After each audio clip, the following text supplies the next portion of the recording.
নমস্কার বন্ধুরা, আমি রিম্পা চলে আসলাম নতুন একটা রেসিপি নিয়ে। ছুটির দিন মানে একটু অন্যরকম খাওয়া দাওয়া, একটা স্পেশাল কিছু। তো কী রান্না করছি চলো।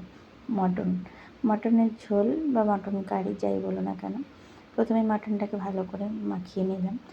আদা রসুন বাটা, পেঁয়াজ কুচি, লঙ্কা, জিরে গুঁড়ো, ধনের গুঁড়ো আর টক দই দিয়ে মাখিয়ে নিয়েছি ভালো করে। দেখতেই পেয়েছো সর্ষের তেল দিয়ে মাখিয়ে আধ ঘন্টার জন্য রেস্টে রেখে দিয়েছিলাম।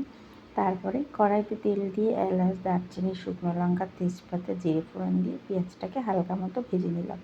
একটু লাল লাল হতেই তারপরে আমি মাখানো যে মাংসটা রেস্টে রেখেছিলাম সেটা দিয়ে দেবো।